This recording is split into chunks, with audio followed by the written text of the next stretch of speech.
At 5:12 hours, near Riedwicher, Alsace, France, January 28, 1945, the fog didn't move. It just sat there, thick and gray, swallowing the tree line 30 meters out. Private Elijah Marsh lay flat in a hole that didn't look like a hole anymore. It looked abandoned, collapsed, dead. That was the point. His right hand moved to the ground beside him, fingers finding a cold length of wire, buried under snow, running out into the fog like a vein. He didn't pull it. Not yet. His thumb dragged once across his palm, over a ridge of old scar tissue, and then he was still again. 3 days ago, his own lieutenant told him this position was suicide, told him to fall back with the rest of the platoon. Marsh had said no. He was the only man left in the line. Somewhere out past the fog, boots were moving through snow. Not one pair. Many. He counted the rhythm the way his father once taught him to count a hammer strike, listen for what's underneath the sound. Underneath this sound was a squad. Maybe more.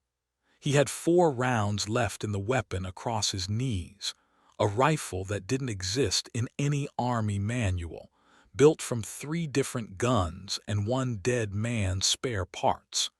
He had a wire that ran to something buried in the mud that the army would have court-martialed him for building if they'd known what was in it.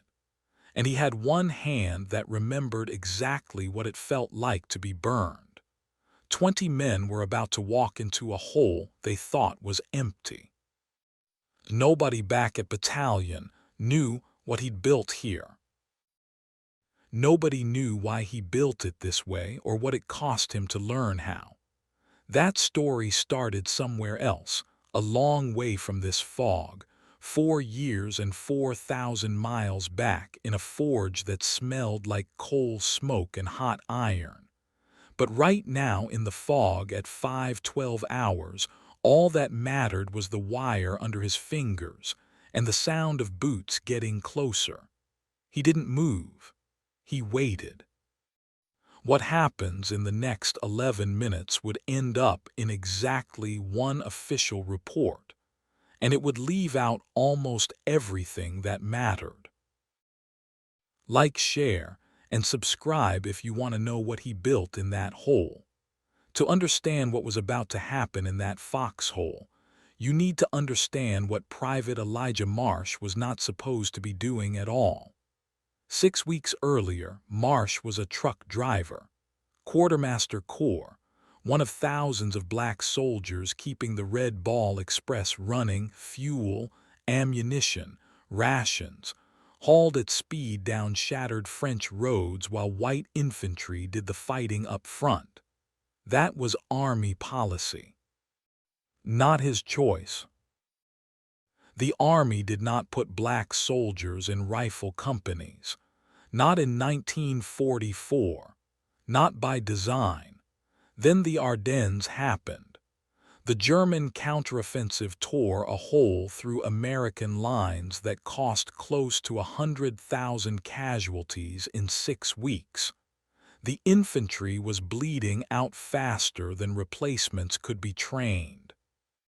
On December 26, 1944, General Eisenhower authorized a call for volunteers, soldiers from service units willing to retrain as riflemen, regardless of race.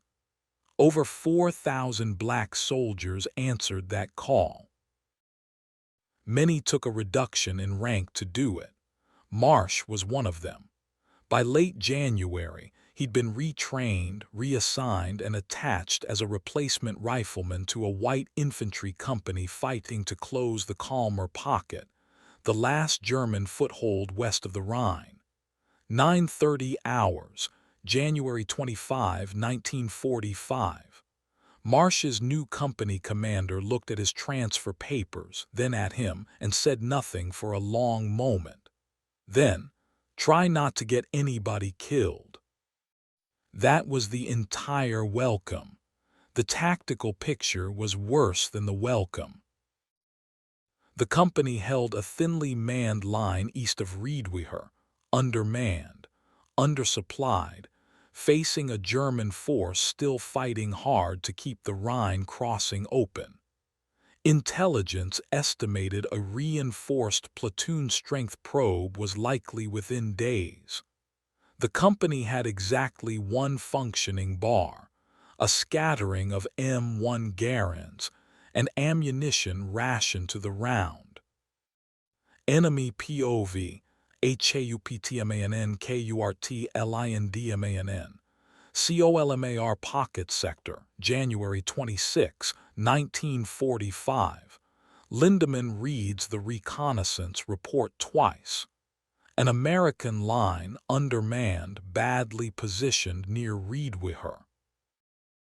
He has seen 100 lines like it in 5 years of war.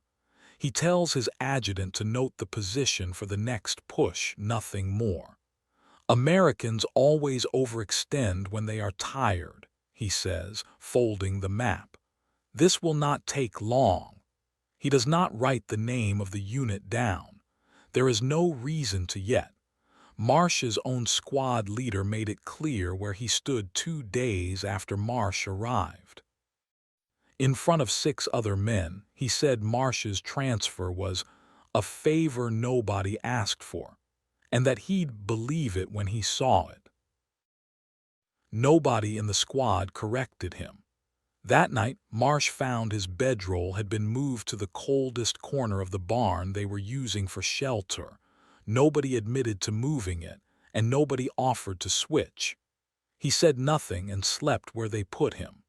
The following morning, a private half his age refused to hand him a box of rifle ammunition directly, setting it on the ground between them instead of passing it hand to hand.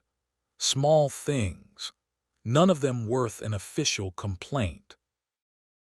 All of them adding up to a company that had decided, before he'd fired a single round in anger, exactly how much they expected from him, which was nothing. The company had reason to be afraid.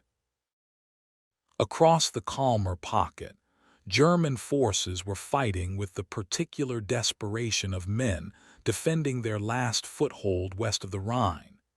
Units still equipped with Karabiner 98K rifles, MG 42 machine guns capable of firing over 1,000 rounds a minute, and where armor could still be spared, the shoulder-fired Panzerfaust that had already gutted more than one American position that winter. Against that, the company Marsh had joined counted its ammunition in individual rounds, not crates, and its officers knew it. By January 27, with the German probe expected any hour, the company commander made his decision. The exposed forward position, a single collapsed foxhole nobody wanted, would be manned as a listening post, minimum personnel expendable if it came to that. He didn't say the word expendable. He didn't have to. He assigned Elijah Marsh alone, 1 man, a hole in the ground, and a company that expected him to either come back with nothing to report or not come back at all. Elijah Marsh grew up in a 2-room house behind his father's blacksmith shop outside Macon, Georgia, where the sound of hammer on iron was as familiar to him as his own name. The forge was always too hot in summer and the only warm place in winter. His father, Isaiah Marsh, rarely spoke while he worked, just handed Eli tools, one at a time, and waited to see if the boy understood what each one was for before handing him the next. "Metal doesn't lie to you," his father said once, turning a glowing rod under the hammer. "It tells you exactly what it needs. You just have to listen." Eli was 11 when the accident happened. A dropped tong, a shifted coal bed, and a flare of heat across his open right palm before he could pull back. His father wrapped the burn himself, refusing to take him to the white doctor in town who'd have made them wait on the porch for 2 hours first. The scar healed jagged and pale, a ridge of tissue across his palm that never fully smoothed out. From then on, whenever Eli had to make a decision that mattered which piece to reforge, which repair to trust, his thumb found that scar first, like checking a compass. By 16, Eli could rebuild a rifle action blind. Farmers from 3 counties brought him broken shotguns and jammed bolt rifles because he was faster and cheaper than the gunsmith in town, and because, though nobody said this part out loud, the gunsmith wouldn't work on a colored family's guns without making them feel it. The abuse started small and got worse. White boys who'd bring guns to fix and then refused to shake his hand when he handed them back working. Once, a customer paid Elijah Marsh for a repair Eli had done entirely himself, then made a point of telling a neighbor within earshot that he'd had it done by a real gunsmith over in Perry. A lie meant only to be overheard. A recruiting sergeant in 1943 who looked at Eli's enlistment paperwork, glowing marks on the mechanical aptitude test, and reassigned him to quartermaster anyway, telling him, "Driving trucks is plenty good for you, boy." Eli said nothing. He'd learned by then that some fights you don't win by winning, you win by outlasting. His mother, Ruth, gave him one thing before he shipped out, not the rosary his aunt wanted her to give him, but her own late father's pocket knife, a plain folding blade with a worn bone handle, the one thing of her father's she still owned. "Your grandfather carried this through the last war," she told him at the train station in Macon. "He came home. You come home too." Eli kept it in his left boot for the entire war, never used it for anything but what it was, a knife, and touched the outside of his boot before every mission since, without ever taking it out. The moment that defined him came in basic training in 1943. A staff sergeant, testing recruits on weapon maintenance, handed Eli a jammed Thompson submachine gun as what he clearly intended as a joke, expecting the truck driver to fumble it in front of the platoon.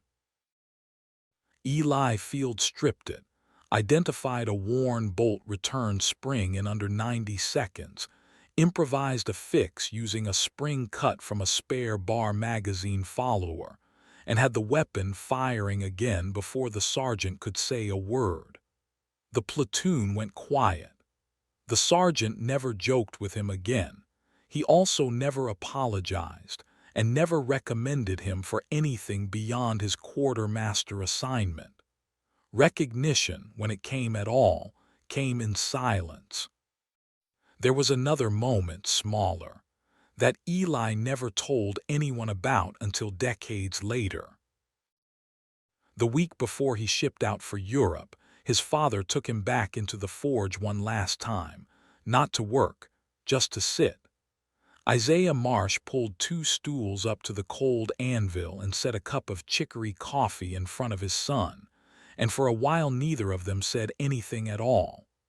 "You're going to see men who think they already know everything about you before you open your mouth," his father finally said. "That's not new. What's new is you're going to be the one holding the gun this time." He reached over and pressed 2 fingers against the scar on Eli's palm, the first time he'd touched it in years. "Metal doesn't care what they think of you either. Remember that. It only cares if you know what you're doing." Eli carried that conversation the way he carried the knife in his boot, never repeated out loud, never explained, just present. It was the closest thing to a blessing his father knew how to give, and it was enough.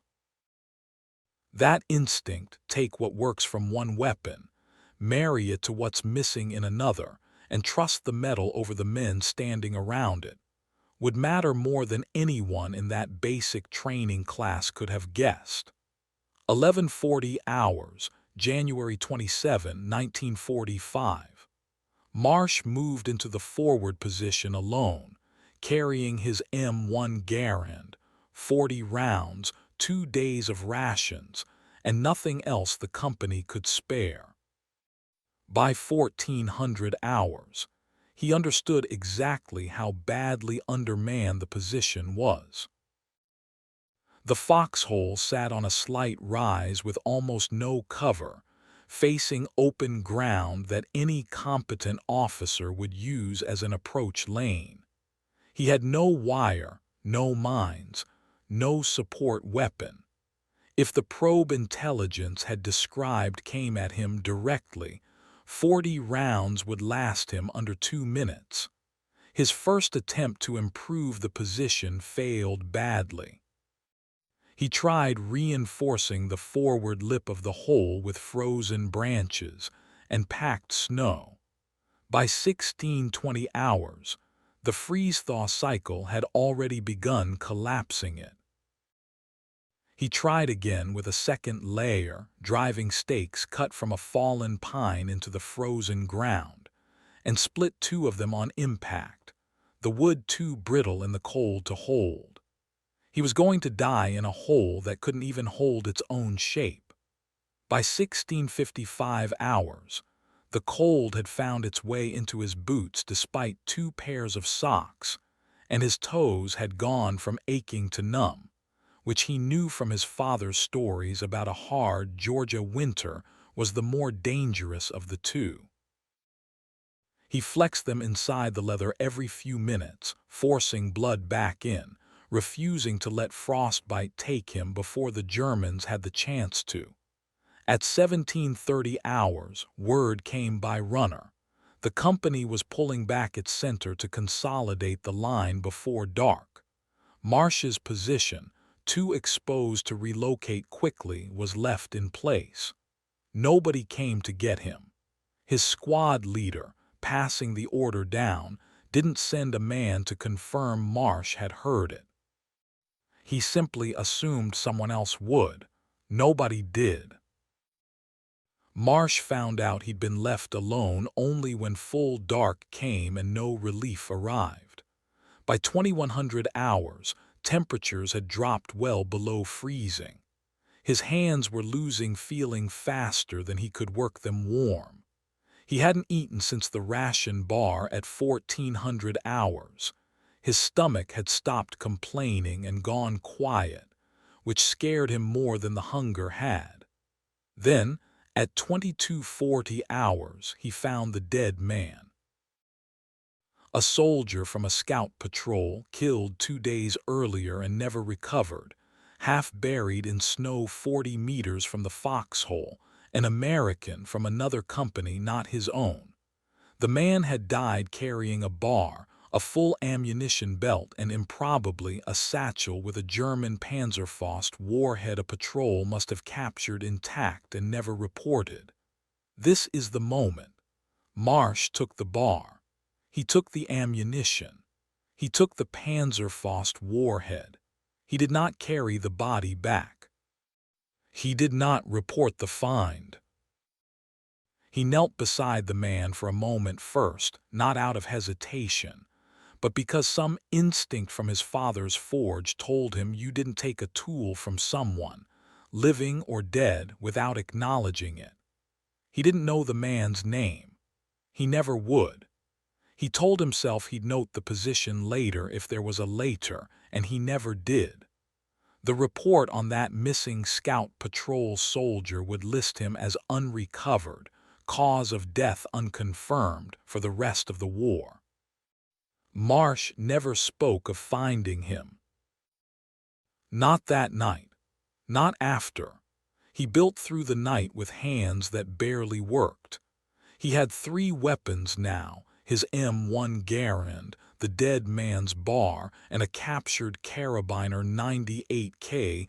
he'd picked up from a dead German days earlier and kept out of habit. Each one solved a different piece of his problem, and none of them solved all of it alone.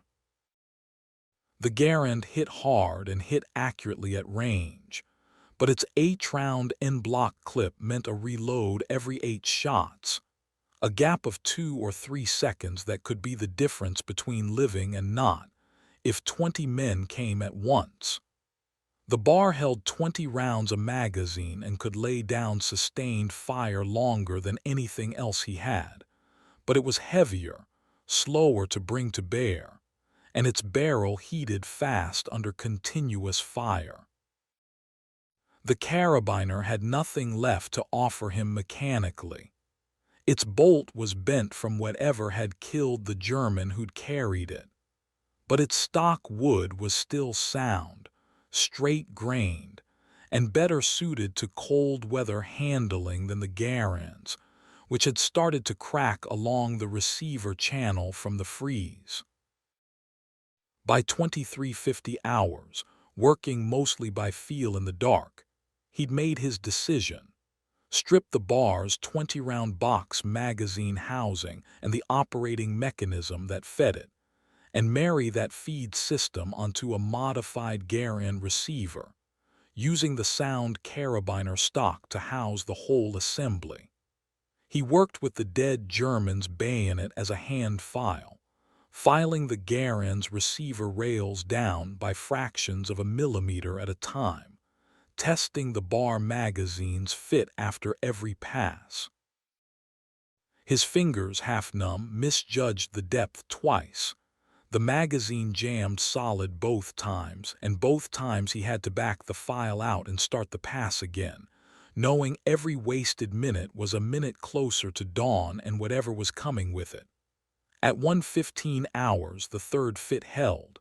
He worked the bolt by hand, dry, no rounds chambered, it cycled clean. He loaded 5 rounds and worked it again. Clean. It wasn't textbook.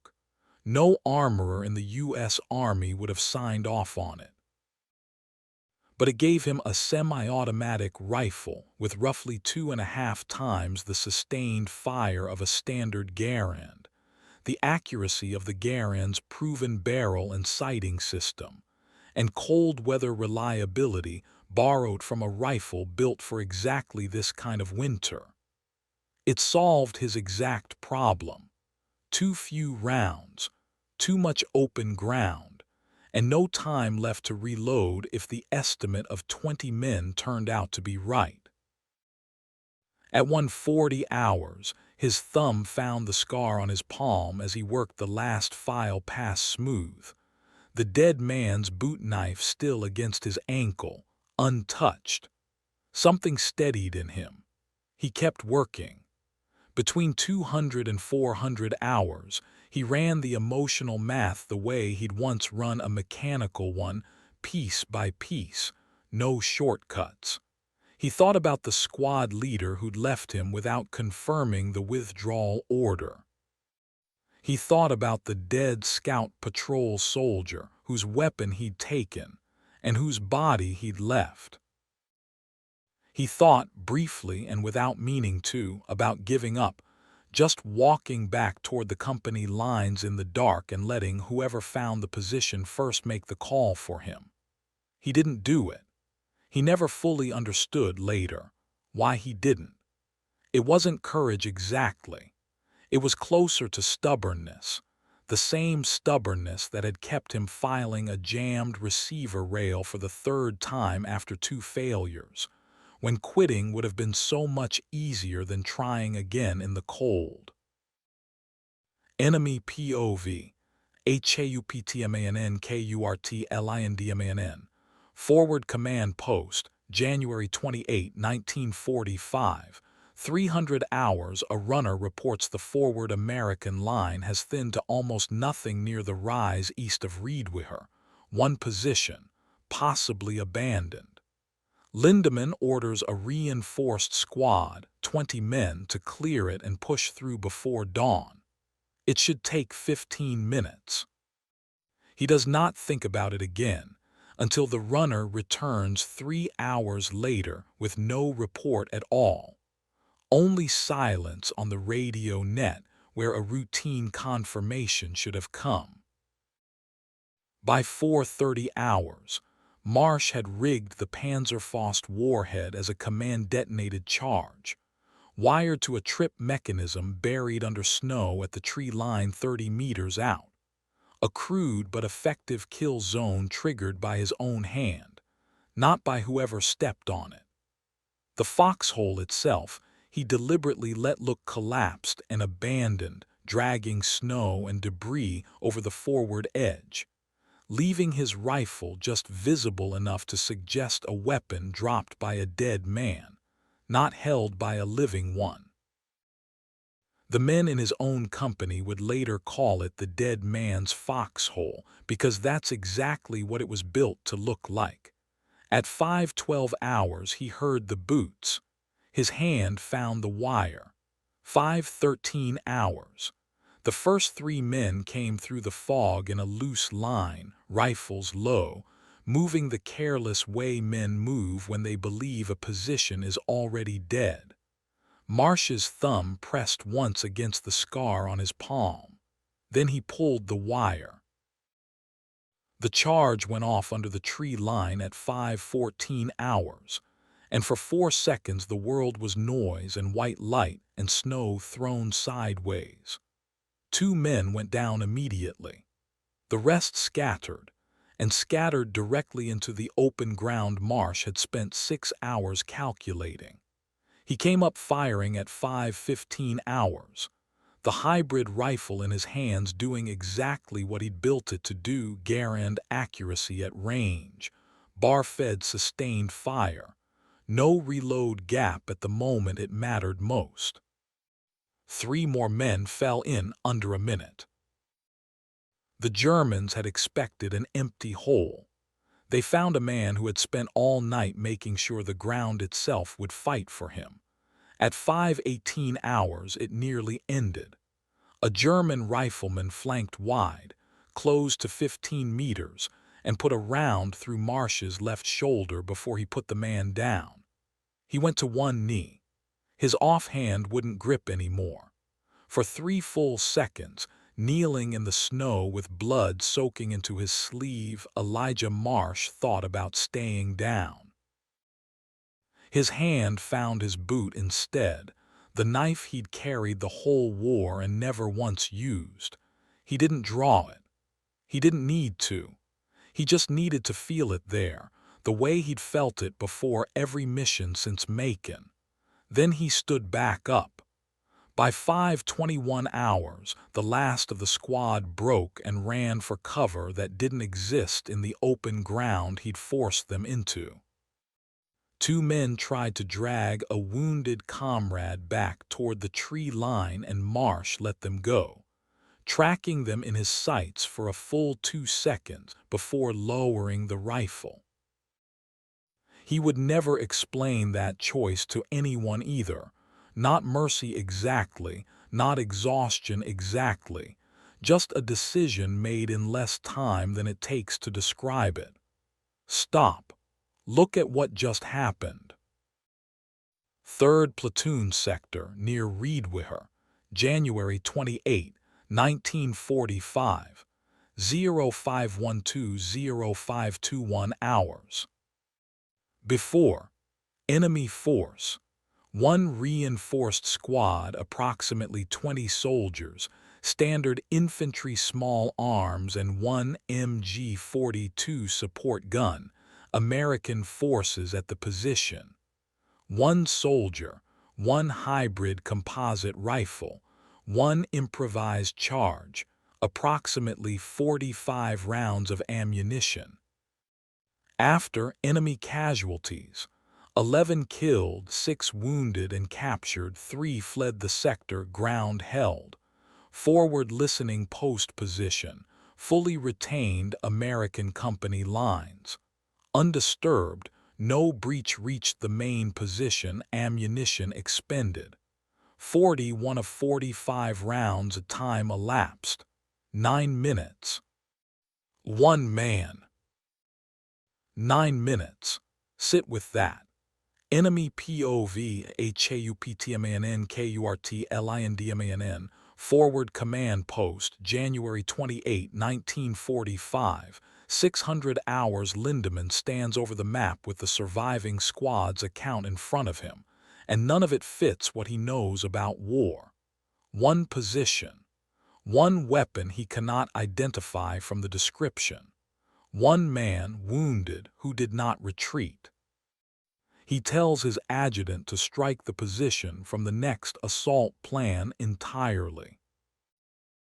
Later, to men who ask what happened at WWII, he will say only one thing, and he will say it for the rest of his life.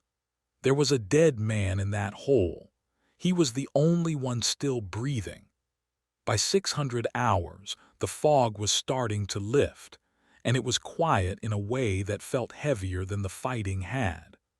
Marsh sat against the collapsed lip of the Foxhole, his shoulder bound with a strip of his own undershirt, and didn't move for a long time. When the relief patrol finally reached him, nobody said anything for almost a full minute. They just looked at the ground in front of the position and then at him.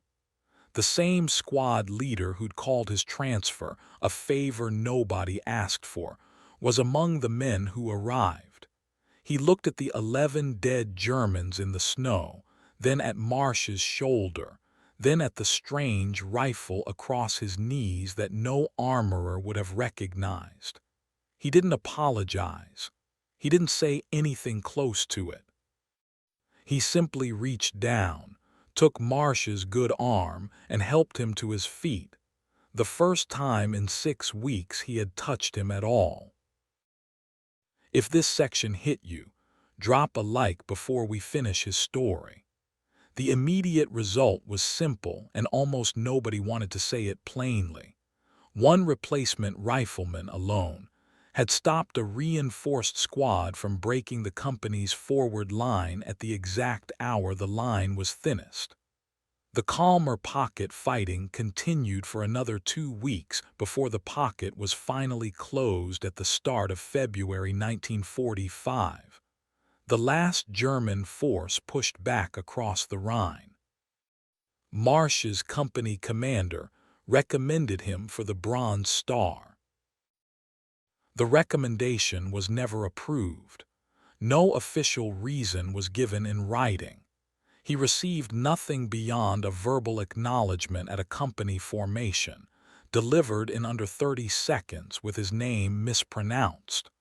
Witness testimony: Corporal WENDELLOTIS, 3 RD Platoon, account given 1978. We didn't talk about it much after. Wasn't that we didn't respect what he did, we did. It's that nobody wanted to explain, on paper, how one colored replacement held a line the rest of us pulled back from.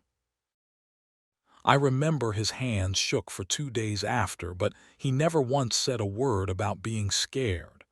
Man never even told anybody he'd taken that bar off a dead man from another company. I only knew because I saw him with it. That detail, the taken weapon, the unreported body, never appeared in any official record of the engagement. It exists only in Otis's account, given decades later. Marsh never spoke of it himself, not once, in the 2 interviews he gave before his death in 1991. The volunteer infantry program itself was quietly dissolved by mid-1945. Its soldiers reassigned back to service units once the manpower crisis eased. Men who had fought and bled alongside white infantrymen for months were, almost overnight, sent back to labor and supply units as though the fighting had never happened. Post-war surveys of the white officers and NCOs who'd served alongside these volunteers reported overwhelmingly positive assessments of their combat performance. a fact buried in an internal Army study for years before historians brought it forward. It would be 3 more years before President Truman ordered the desegregation of the armed forces entirely, and longer still before the men who'd served in platoons like Marsh's saw anything resembling public acknowledgement of what they'd done. For Marsh personally, the return to civilian life came with its own quiet erasures. His discharge paperwork listed his final assignment only by unit number, with no citation, no mention of WWII, no mention of anything beyond routine service.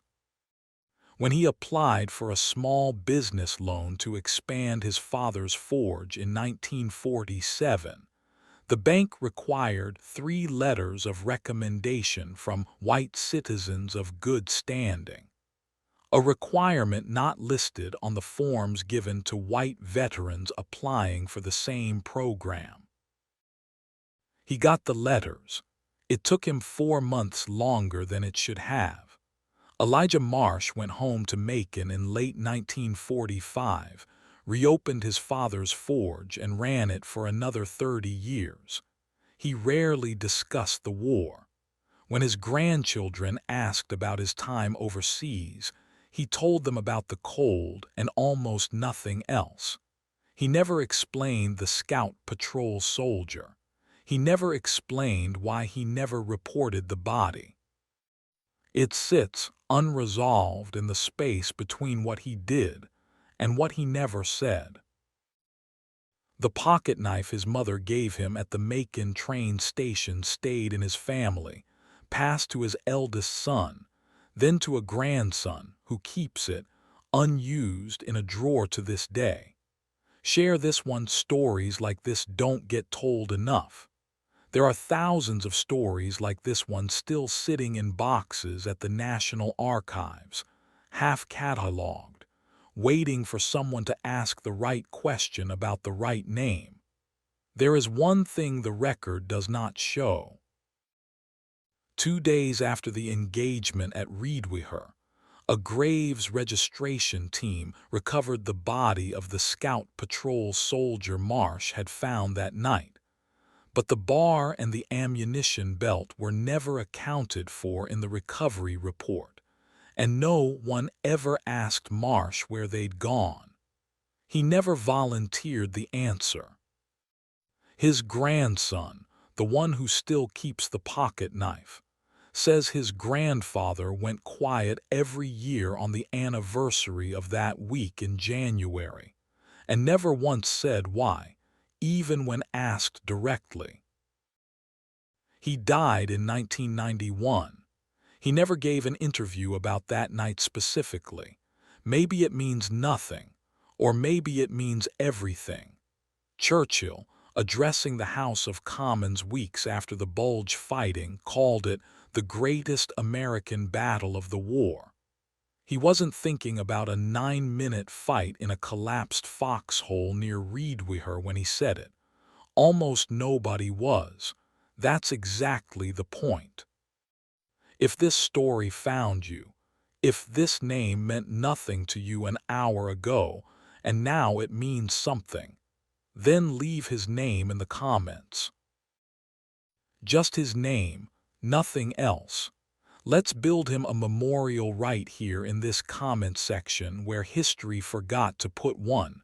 Subscribe, because there are hundreds more of them, forgotten, waiting, and they deserve to be found.